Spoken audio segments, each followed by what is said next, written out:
And blessed to be a part of your day. Kevin Miller in the morning. Our great friend Dave Petzo joining us from the Petzo Center. Petzo Financial on Facebook and Twitter, and just a bundle of sunshine and happiness. Good to have you with us, Dave. It's good to be here, Kevin. It's good to be alive. I suppose it's good to be alive. We don't know what the alternative is. I think I do. I hope I'm right. Well, I don't know. I mean, if you're a believer, all of a sudden you could, heaven's a lot better than earth, they say. I think they do say that. Right. In fact, they promise it is. It's a leap of faith, I suppose. It totally is. I don't know. It is interesting. We have that faith, and yet we cling to life, don't we? Some do, Dave. Some do. Oh, some do. Okay. Some just kind of look at the cards they're dealt. But I digress. Let's talk a little bit about your boy Elon Musk. He's out as the Tesla chairman. He remains CEO in a $40 million SEC settlement. Now, this is a guy that, was seen at a podcast smoking pot, has done a lot of unusual things. You haven't been a big fan of his for years. Right. What does this mean for Tesla? And by the way, I was reading somebody that bought a used Tesla for only $90,000, not the brand new $130,000. They said it's just amazing what these vehicles can do. But, yes. Your thoughts? Oh, they're great vehicles, no doubt about it. But we act like Elon Musk is one of the greatest entrepreneurs in all of history, and yet he is the poster child of corporate welfare. None of his companies would survive without all of the government contracts. Not just contracts, but just give him money. Government gave him loans to start Tesla. Government gives all of these tax rebates because you can't make a Tesla for anywhere remotely what people would pay for it. And so all of these things taken together is something along the lines of they've given him $5 billion, and that does not include all of the incentives for people to buy cars. So it's a poster child for how to figure out how to get government money. And you're right, it's not, which I don't think is right. I don't think works. And I think it's just a bad idea that it all winds up with one person, whoever figures out how to, if you will, grease the right palms. And that's why I have a problem with it. And we're seeing now he hasn't hit any of his production goals. And as you said, he pops off and says at the SEC that he has money, and he didn't. He didn't have any money to take the company public. Makes a joke of 420, which is some reference to pot. I'm sorry, I'm not that cool, so I don't know what 420 means about pot. Maybe that's April 20th or something. Is that some kind of pot day? But at any rate, he does seem to be... Usually when I don't know anything, I just keep going. Like I am? Right, kind of, sort of. I wouldn't reference. I just 420, blah, blah, blah, keep going. Okay. They've kind of gotten used to that. Instead of in-depth team coverage, let's kind of gloss it over and keep going. But I think that is like a national pot day or something. Something, yeah. So I don't think, he doesn't carry the kind of seriousness that a CEO should. That's not to say the CEO can't have fun, but goodness gracious, you don't go on TV and smoke pot and pop off about having financing just because you're mad people are selling short your stock because you haven't been hitting your production targets. So company continues to lose money. I don't know if it's going to survive in the long run in its current condition, but I kind of doubt it. Dave Petzo joining us here, talking about your business, your money. So last week we saw the return, a couple times we've seen the return of our old friend Dr. Ahlquist, Tommy Ahlquist. As I used to call him, I didn't call him to his face, though, Touchdown Tommy, when he was running for governor. Because to me, everything he touches turns into a touchdown. Now he's announced big office buildings, the Central Valley Plaza or something like that, headed to Chinden and Highway 16. Now, Dave, I don't know if you're familiar with that area, but there's not a lot out there now. It's very near to the Chinden 10 Mile, where you're going to have the new Costco. You've got Fred Meyer's, you've got Walmart. Mm-hmm. A lot of congestion. In fact, a lot of people have said that Chinden, one of the more dangerous roads, not only in the Treasure Valley, but in the state of Idaho, just because it's 2 lanes. So we've got this Central Valley Plaza. You're going to have a hospital. You're going to have retail. And I'm sure you're probably going to have some residential as well. Mm-hmm. Your thoughts? I'm sure that as far as the demographics, and why would I tell a developer that they should or shouldn't do something in an area? This takes me back a little bit. When you first were in this area, remember when they started the village and it was pretty much an empty big place? I remember when it was a field, yes. Yes. Right. Yeah, exactly. Final Park and all that, right? Yeah. and then it was all of a sudden it's become the center of the universe, Then right? it was Big Al's, Yes, right? And then all these retail stores have cropped up. Yeah. exactly. But we talked about where are all these people going to shop there and things like that, and it's a fair question to ask. Sure. But the answer then was the same as I think it is for Tommy Ahlquist's deal. Hey, they've done the demographics. They've spent thousands, or who knows, maybe $100,000 trying to figure out what the best place to be is, and that's what the demographics are saying: is build it here. Yeah, to a degree. The difference, I would argue, that from the Village is Eagle Road and Fairview were 4 lanes at the time. Yep. Chinden is just 1 lane each way. Yeah. And you've got Highway 16 that I hear eventually will go to the highway, which will increase property values in that area, in Meridian, in Star, and Eagle. But, there's a lot of building to be done. And then the idea of a medical complex, a hospital. Now, I don't know about you, but I think we have a lot of dentists. Yep. I think we have a lot of churches, a lot of gyms, and a lot of hospitals. Yes. So, is that really going to be feasible where you're going to have a hospital right there? Because you've got, you go 3 or 4 miles down the road, you're at St. Luke's or St. Al's in Nampa. Down the road, Eagle Road, you've got that big St. Luke's on Eagle Road. So another medical facility right in that area. Yeah, I'm not. We do have a lot of medical facilities. That's for darn sure. We really do. That doesn't even include all of the primary health, right, that pop up all over the place, right? Primary health, which is they've gone from like 10 to over 40. Thank goodness for them, facilities. by the way. To have a little bit of competition against the hospitals, we need it. The hospitals are just, they're monopolies out there, and so that's a great thing. So sorry, I didn't mean to digress, You're but hats endorsing off. primary health? I'm endorsing a lethal competitor Do you go to the hospitals. Do you go to primary health? No, I don't go anywhere. I go to primary Yeah. health, right? Full disclosure, my girlfriend is a nurse at Primary Health, but Well, that's an Is that unsolicited full disclosure. But I didn't know. I didn't know how you're you- supposed to disclose, but that's how I know about it. Apparently, okay? if you're running for office, I suppose that would be you relevant. need to let people know. All right, Dave Petzel, let's try and get you out of this one here at 580-5436. But Kevin, that road is going to be widened. It has to be, and it will be. Well, but that's why they're building. I understand that, but on the other hand, the traffic there is a mess. To widen that road is going to make it even worse. Take a look at downtown Boise with what St. Luke's has done. They might as well just rename Boise St. Luke's because St. Luke's is everywhere. You could have one part of the town owned by St. Luke's and the other part of the town owned by BSU. Right. So, kind of, sort of true. Okay, back to my man, the capitalist. What does that say when we have, I guess they're nonprofits? They're not, but yeah. But they can build these huge structures.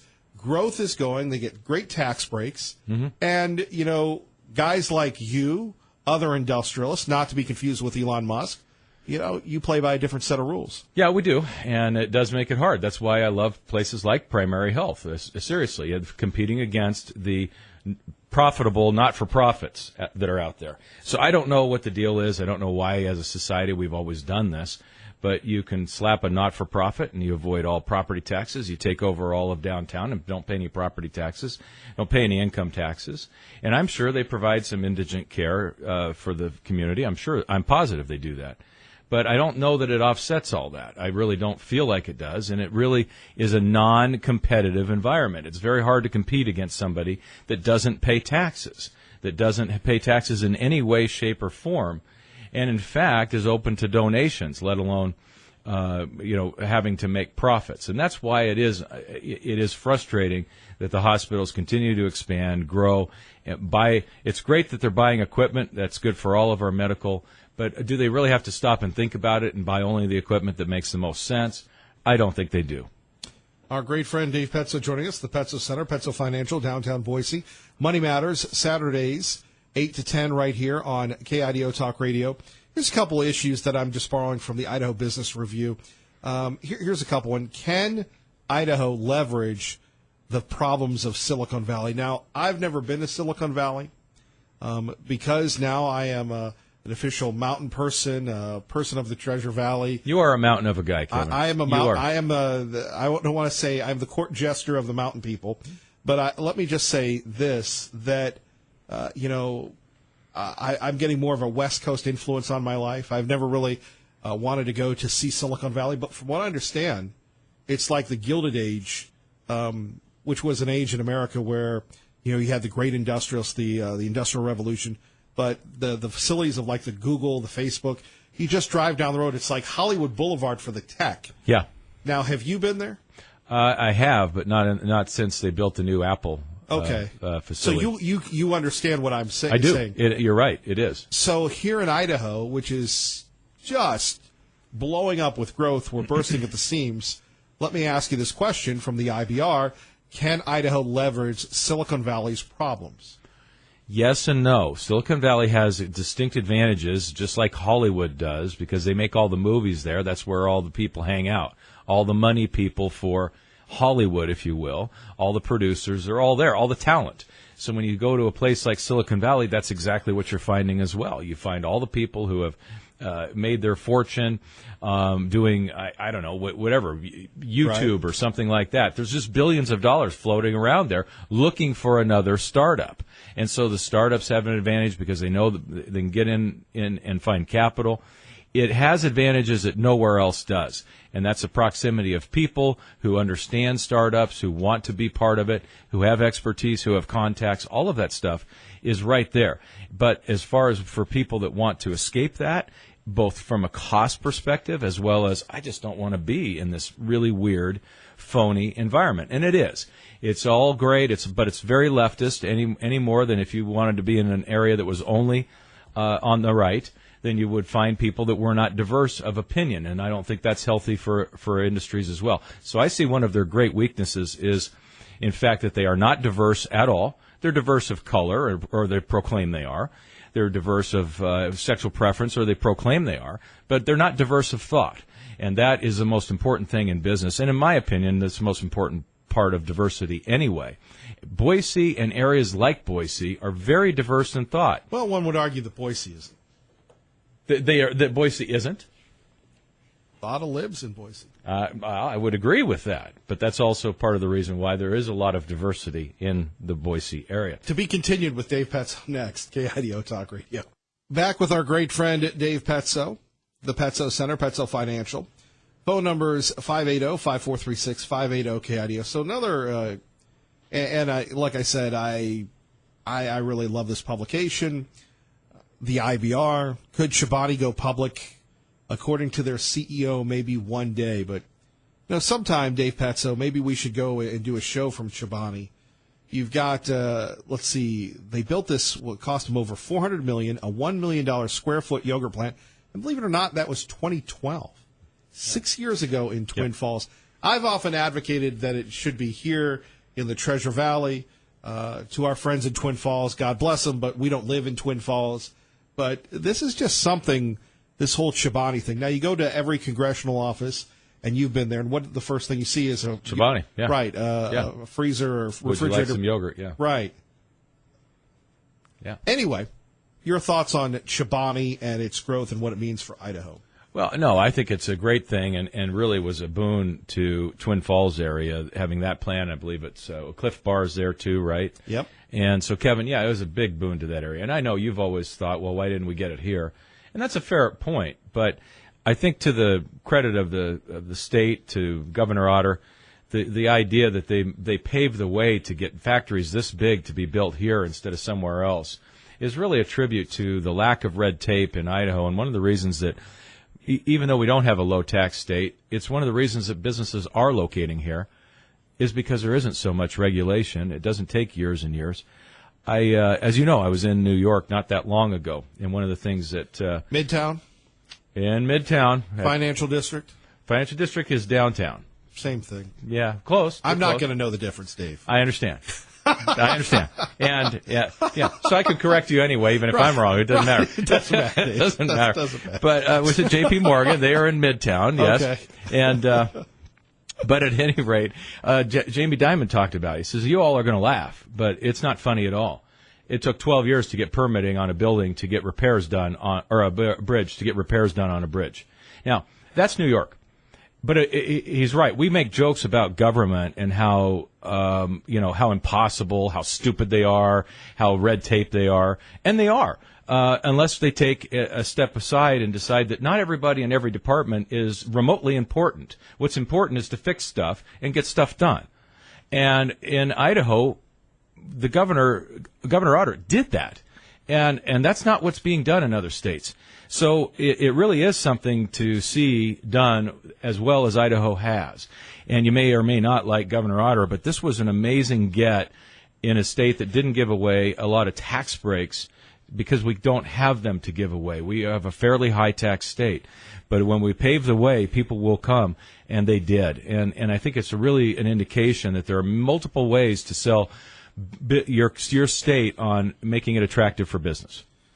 Dave Petzo joining us, Kevin Miller here on KIDO Talk Radio. So we had some really good news last week from the economy with the president, unemployment at record lows.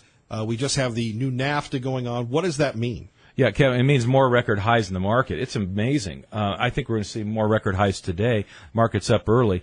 This NAFTA deal is, again, everybody can run around with their hair on fire. Every announcement that's made, obviously Trump doesn't know what the heck he's doing. We all get that, right? Yes, he does know what he's doing. This is what's gotten to be this weird narrative that we have, that it's all out of control in the White House, and they don't know what they're doing.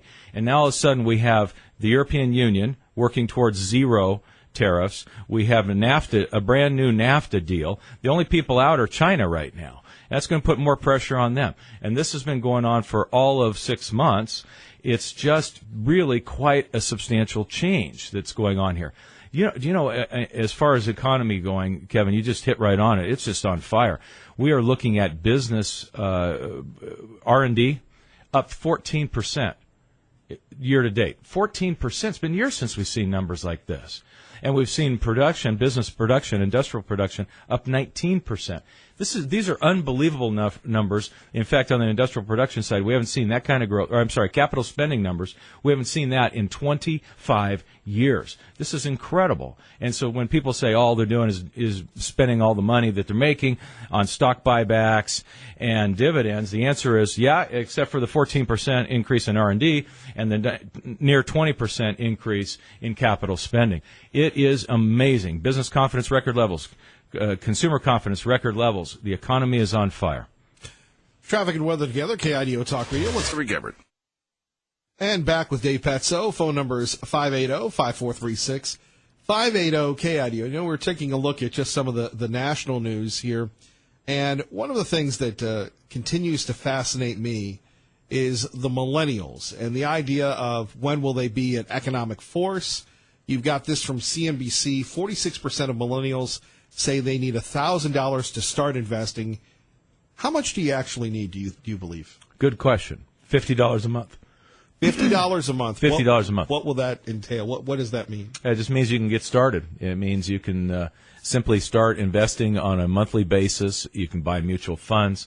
You can even buy exchange-traded funds for $50. Some of them trade literally with no transaction fees on top of that. So it is so easy for poor people, right, to become rich. The idea that we have some kind of a two-tier system is only correct in the sense that the other tier hasn't taken advantage of all the opportunities out there. And I don't just mean work. I mean, if you can't put $50, $100 away a month in today's world, you're not trying. You're not paying attention, and you don't seem to care. And so that's fine. If you don't care, then don't blame the system. But it is that easy, Kevin, and that's what it entails. It just you can do this online. You could, and I've said this story before. I know most places don't do this. But, Kevin, if somebody wanted to call our office, they could. And I don't mean that to be self-serving. We clearly don't make any money on $50 a month people. Call you for a good time? Call us to get them started, point them in the right direction. We will donate our time to do that. So the answer is that's just something we do to help young people get started. Because and you've said that for years. I have said that for years. I think we've all done very well in the financial business, and our business deserves. We need to step back and help people who are trying to get started get on the right foot. Finally, and I have two more questions for you quickly. Terry from State College, Pennsylvania says, real estate market is collapsing and economy is on fire. Well, I'm not sure what real estate market is collapsing because so far we are seeing business. Obviously, I have a building here in town, and I don't think a week goes by that somebody doesn't want to buy that. Right? It's still being bid up, if you will. And as far as interest rates, I would share Terry's. I don't know. I'm going to read between lines. He hasn't said that. But that if interest rates rise too far, we certainly will slow down the, if you will, housing market. So but at this point, interest rates are historically low. I'm not worried about it. It is a possibility. I don't think it's a big possibility, but people are moving and they want new houses. So I'm not too worried at this point in time. But yes, the economy's on fire, and that's the reason why real estate will continue to do well. Finally, and many of us will be shocked to hear this, Sears is now a penny stock. Yeah, I know. It's gone. It's gone, Kevin. And don't worry about Eddie Lampert, the hedge fund manager, billionaire, who took over Sears as part of his hedge fund. He will get $1 billion as they go bankrupt. Don't worry. He's taken care of. I knew you were worried about Eddie Lampert, the great CEO who took Sears completely and wiped it out. He's made sure his pockets are padded. What does that mean to the workers at Sears? They're out of a job. You believe that will happen one day? No more Sears?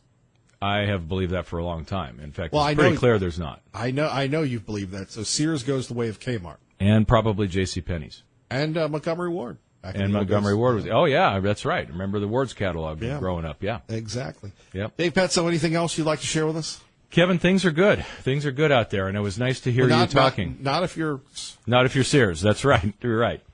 Not if you're a mall, either. Right, not if you're a mall. Speaking of Terry didn't like his real estate, that's one area that's still showing a lot of weakness are the malls. But, Kevin, good to hear you talking about it. I think it's really good to acknowledge out there that things are good in America. They really are. And it is disappointing, and you're right. Keep fighting the good fight, that we've turned this into racial issues that don't exist, gender issues that do not exist. Yes, we can always be better at all things, but there is a reason that we should celebrate the greatest nation in the world, the greatest time any of us have ever dreamed would be possible on this planet. And we need to keep reminding people that it is a great nation. Dave Petzo, thank you. Thank you, Kevin. You're listening to Kevin Miller on KIDO Talk Radio. Good morning, Doug. I want to thank Dave Petzo again. You can catch him Saturdays, 8 to 10. On KIDO Talk Radio, thank you all for joining us. Phone numbers 580-5436, 580-KIDO. You know, I think we're at a crossroads here. I was talking about this last hour where you have just all these major forces converging. I was sharing with you the new trailer for House of Cards where Claire Underwood says the age of the white male is over. The other night on the HBO show Ballers, where you have The Rock yelling at people because they're older and white and they're male. And you have all these allegations. Look, we had a gentleman call in earlier who said, you closet conservatives. If you've been with this program for a long time, and hello to Barb from Sunny Slope, she's our celebrity guest of the day, hanging with Ray Amaya. How do you become a celebrity guest? I guess you just kind of show up and we let you in, but that's part of the charm of Barb of Sunny Slope. We appreciate that at 580-5436, 580-KIDO. But, and you for yourself, you might think, well, it's nothing big, but for your children, what type of world do you want your kids to grow up in where the presumption of innocence, the rule of law is lost? And I will say this, and look, we are pro-Judge Kavanaugh. We're not hedging our bets. This is what this program is about. Opinions, yours and mine. It's not survey radio. It is radio that makes a difference. Thoughts that make a difference. And if we lose the presumption of innocence, what lessons are we teaching people? You know, people come up to me all the time and they say, well, what do you think? And I go, well, what I think is from 5 to 9. And the rest of the time I listen to make a better program. But if you were listening to Fox News Radio on your home for Fox News yesterday, Wall Street Journal columnist Kimberly Strassel had this to say about the Brett Kavanaugh. What do you call that? Borking? What do you call what they've done to Kavanaugh and his wife? Are you willing to say that at the end of this week, I know you're not going to like Judge Kavanaugh anyway, you don't agree with his judicial philosophy, but are you willing to say if the FBI comes back and says, we have no evidence this guy did anything wrong, are you willing to say, on that front, case closed? Well, I think there are a lot of people who won't be voting for Judge Kavanaugh anyway I know, but on this issue point. And I think look, Democrats agreed with Jeff Flake that the investigation would be open for this week. We will see what the FBI comes up with, and then I guess the nomination will go forward or not. But it's really important to do what can be done in this week. And I look at Dr. Ford, and I'm going to tell you something. I've worked with, over the years, 20 years, a lot of victims of domestic violence and sexual assault. She was incredibly credible. The things that she could remember were, as she said, indelible to the hippocampus. And I think that the FBI is going to get to some truth, and that the scope of the investigation should not be limited. And you've got to look. You know, it's funny. It will never be enough for them. And by the way, Dr. Ford has no corroborating evidence. It will never be enough. Maybe you've been blessed and you've never been in a fight for your life or a fist fight in your life. But this is what it is. They will not rest until Kavanaugh is destroyed and Merrick Garland, Bader Ginsburg, whomever else, whatever lib they want in to derail our lives, to destroy conservatism, is put on the Supreme Court. Look at his drinking. You've got to look at his companions during this time period, and there will be people to interview. I bet that House is going. You see, again, there is nothing. He was number one at Yale, number one in his high school class. He was hired by Elena Kagan, the most liberal justice on the U.S. Supreme Court, to counsel people at Harvard. Going to be identified, and we're going to get to the truth here. Kim? No, look, here's really. We have lots of people who go into lots of confrontations on a daily basis in courtrooms, outside of courtrooms, employment disputes. They both present both sides as credible. Credibility is not the question here. It has to be evidence-based. And this is what the FBI is now attempting to do, but it remains the case before these hearings and after these hearings that there is not a single piece of evidence beyond Christine Blasey's word in this, that this happened. If we are willing to overthrow all of due process in the country and just say, okay, that won't be the standard anymore. One accusation is enough to lose you your job, your life, your home.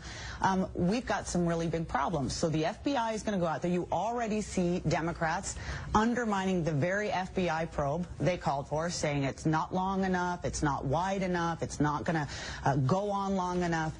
I can promise you this probe isn't going to change one Democrat's vote at the end of the day. This was about more delay. And Jeff Flake and the others need to understand that.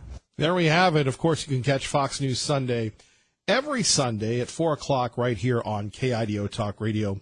Your home for Fox News on the radio.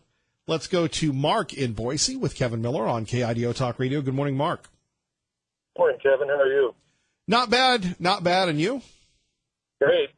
Hey, I spent 35 years as an executive recruiter, and the first thing we looked at for anybody that we were out to find was to make sure that they had the qualifications for the job, which is really what the underlying issue is anytime you look at somebody like this. Then I look at this Dr. Ford. The reason that she was waited until Thursday of last week is that she was being coached for the interview. And in my mind, first of all, she failed miserably. Then she says that nobody told her about the fact that they would come out. Well, you know, you'd think if you were going to have the interview of your life, you would have watched television last weekend when Chuck Grassley said, we can come to California or any place to interview her. So I kind of see holes in that. But then when you watch her interview, I watched it, and you go back and turned off the sound and watch her body language, which is what President Trump talked about with Dianne Feinstein. She was flipping her hair around. She was not watching the interviewer. She was looking down. She was looking up. I'm sure she was nervous, but they've done something wrong and you watch them and the way that they answer, he did exactly the same thing. I just think that there's way too many holes in this, and we're looking at something that somebody did in high school versus what their qualifications are for the job. And I think we've got a pretty irresponsible process going on here. And then you look at Lindsey Graham, all these people that were interviewing last week and so forth, and then they had the discussion afterwards. Without any notes, he gave one of the most impassioned speeches about the credibility of our candidate for a Supreme Court justice. And then right after that, Dick Durbin comes in, like nobody even heard what he talked about, and just starts reading his next comments. It's just like, is anybody listening? Is anybody really looking for what the qualifications are of somebody to go to the highest court in the land? That's what I have to say. Mark, thank you for the call, and you're right. It's an alternate reality, and unfortunately, I think you have a lot of people buying it. Well, I think what it is just like talking points. People listen to things and they hear what they think that they want to hear, whether or not there's any accuracy to it at all. Thanks, Kevin. I appreciate you, and I appreciate your show, but just thought I'd get that out because one of the things they kept talking about is, how she had no idea that they would come to her. Well, I just think that that's the biggest farce ever. Mark, appreciate you listening to KIDO Talk Radio. Have a great day, sir. You bet. You too, Kevin. Bye. Bye-bye. Doug in Mountain Home on KIDO Talk Radio with Kevin Miller. Good morning, Doug. Morning. How are you this morning? Not bad. And you? Oh, I'm just about to the job site here. I'm a little late, but anyway, you know my perspective on this. If it's got anything to do with politicians, the way I'm looking at it anymore, Kevin, it doesn't matter either side. What was the name of the Republican senator? Was it Blake? Flake? What's Flake. his name? Flake. Yeah. I mean, them guys, they don't care anymore about this country. What they care about is their paycheck.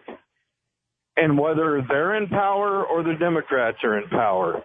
I've seen it. You've seen it now. We've gave the Republicans the people of this country and voted them in power, and they don't do nothing with it. And they don't care. They don't care if it goes back to the other way. They still get their paycheck all the time. They don't care one way or the other. As a matter of fact, I don't think I know. They would rather have it back. The old and run this how they want to run it. They've been caught at it, and our system is not doing nothing about it. And if it is doing something, it's doing it so slow that people are forgetting about it. And that's what they're hoping. They're hoping that the Democrats drumming all this stuff up, Feinstein, Schumer, Pelosi, it's all a big scam. They just, you ain't going to tell me that Feinstein, everybody's saying, well, she had this stuff in June. Yeah, because they made it up. I mean, George Soros is paying the bill for this whole freaking thing, period. And if you don't believe me, just start checking into who gets paid. And there's ways to do it. I've seen it on the internet. And both sides get money from George Soros. Well, if you're got anything to do with that, I'm not going to go there. You're not an American, period. They know that they got this thing. I bet he never gets confirmed. I've already called. I just called the Republican office in Washington, D.C., and I screamed and hollered at them. I called my senators, and I screamed and hollered at them, and it don't do you no good. They are going to do what they want in and done, period. And where are you at, Democrats? How come we don't ever hear from none of you guys? How come? Is that what you want? Lawlessness? Well, you're going to get it. That's my perspective, Kevin.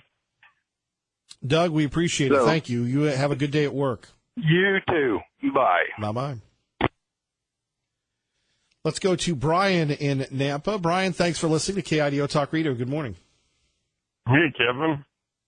I could go on about a lot of things, but there's a whole bunch of body language specialists that analyze this whole thing on YouTube. Go check it out. It's interesting. And as somebody being in law enforcement that had to use body language to see a threat coming, that kind of experience lets you know whether or not these things are true. But this isn't about Kavanaugh. It's not about Ford. It's about Feinstein wanting to take away your semi-automatic rifle. It's about Feinstein wanting to protect Roe versus Wade. I find it rather interesting that the left is angry at people like me that have an AR-15 and use it for self-defense to protect our family, but at the same time they love Roe v. Wade and love to allow women to kill innocents. I don't know anything that's more innocent than an unborn baby. It's just a double standard, and that's what this is about. Unfortunately, Kavanaugh's in the crosshairs of it. If you go back before this all started up, Feinstein asked him 2 questions. It's on YouTube. Go watch it. Those were the 2 questions. When she didn't like it, she unleashed her fury. I find, what is his name? Jeff Flake. His last name is appropriate to him. He's a flake. He has no spine. He can't stand up to people that want to push him around. If he worked in a prison, he would have been conned and manipulated by prisoners. That's pretty much it.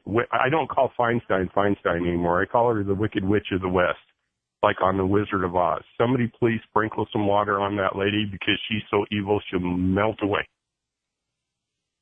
Brian, thank you. Question for me? No, I'm good, Brian. I'm up against it, but thank you for listening to KIDO Talk Radio. Appreciate your comments. You bet. Bye. Bye-bye. You're listening to Kevin Miller on KIDO Talk Radio. Blessed to be part of your day. Kevin Miller in the morning. Phone numbers 580-5436. 580-KIDO. We'll continue our Kavanaugh coverage. You think about what is at stake here, and like Brian said, it is not about what happened so many years ago. It is about abortion. It is about life. It is about presumption of innocence. Everything that I guess a court will discuss, right?